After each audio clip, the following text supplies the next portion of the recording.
রাই Anirban ideal কাপল নামে যে কলঙ্ক সেটা আরও একবার প্রমাণ হয়ে গেল সকলের সামনে। হ্যাঁ বন্ধুরা, ভিডিওতে লাইক দিয়ে দেখতে থাকুন। স্রোত সার্থকের শুভদৃষ্টির পর সকল আনুষ্ঠানিকতা পালন হওয়া মাত্র যখন পুরোহিত মশাই গাঁটছড়া হাতে দিয়ে বলতে থাকে যে গাঁটছড়াটা বরকনের মাঝে বেঁধে দিন তো কেউ একজন, ওদিকে কথা বলা মাত্র রাইয়ের বৌমনি বলতে থাকে যে রাই এই কাজটা না হয় তুমিই করো, কারণ তুমি এবং অনির্বাণ তো আইডিয়াল কাপল তাই না। তখন এই কথা বলা মাত্র রাই বলতে থাকে যে না না বৌমনি, কী সব কথা বলছো বলো তো, আমি এবং অনির্বাণ আইডিয়াল কাপল নামে যে কলঙ্ক আর আমরা যে একে অপরের জন্য মোটেও যোগ্য না, সেটা আর যাই হোক না কেন আমার থেকে ভালো কেউ বলতে পারবে না। ওদিকে এই কথা বলা মাত্র রায়ের বৌমনি সন্দেহ, রায়ের বৌমনি বলতে থাকে কী সব বলছো বলো তো রাই।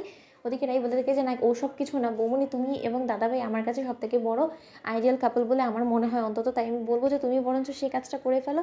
এই কথা বলা মাত্র নীলু বলতে থাকে যে যেটাই সন্দেহ করছি নির্ঘাত কিছু একটা ঘটেছে। ওদিকে স্রোত বলতে থাকে যে দিদি ভাই তুই কেন আমার গাঁট ছড়াটা বাঁধলি না, বলতো কি এমন হয়ে গেছে বলো, নির্ঘাত তোদের মধ্যে কিছু হয়েছে, তোর চোখ মুখ এরকম শুকনো লাগছে কেন বলতো। ওদিকে রাই বলতে থাকে যে স্রোত তুই বরঞ্চ তোর বিয়েতে মনোযোগ দে, তো তুই এদিক ওদিক মনোযোগ না দিয়ে নিজের বিয়েতে মনোযোগ দে, তাহলে আর যাই হোক কেন তোর সংসারটা অন্তত দেখবি ঠিক টিকে যাবে। এই কথা বললাম তো স্রোত বলতে থাকে যে কেন তোর সংসার আবার কী হয়েছে যে তোর সংসারটা টিকবে না বলে তোর এরকম মনে হচ্ছে কেন বলতো। ওদিকে স্রোত বলতে থাকে যে দেখ দিদিভাই তুই আমার কাছ থেকে কিছু লুকোনোর চেষ্টা করছিস, তাই তো তুই আমার বিয়েতে দেরি করে এলি তাই না। তখন রাই বলতে থাকে যে স্রোত দেখ তুই সব বিষয়ে নিজের পাকামো নাই কর, সেটাই তোর ভালো। তখন এই কথা বলা মাত্র অনির্বাণ রাইকে বলতে থাকে যে আচ্ছা রাই কী দেখে হঠাৎ করে তোমার এটা মনে হলো যে আমাদের সংসারটা আর টিকবে না বলো তো। ওদিকে রাই বলতে থাকে যে টেকার মতন আদৌ কি আমাদের সংসারের মধ্যে আর কোনো কিছু আছে বলো তো, তাসের ঘরের মতন এখন দুমড়ে মুচড়ে ভেঙে যাবে আমাদের সংসারটা অনির্বাণ, সেটা তোমার কাছে বুঝতে বাকি রয়েছে।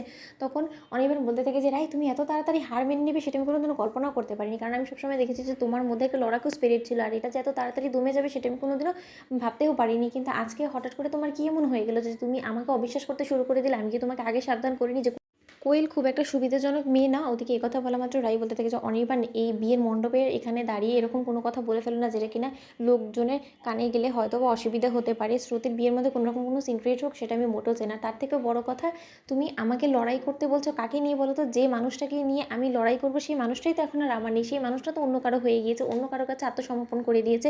তাহলে আমি কি নিয়ে লড়াইটা করবো তুমি আমাকে বলতে পারো। আমার লড়াই করার সব কিছু শেষ হয়ে গেছে অনির্বাণ, আমার আর কোনো কিছু এখন ইচ্ছে করছে না। আমার শুধু ইচ্ছে করছে যে আমি কি করে তোমার মতন একটা মানুষের সাথে এই সম্পর্কটা থেকে মুক্ত পাবো, কারণ আমি যদি এই সংসারের এই সমস্যা থেকে মুক্তি পাই তাহলে আমার মনে হবে যে না আমি গঙ্গা চান করে উঠতে পেরেছি জানো তো।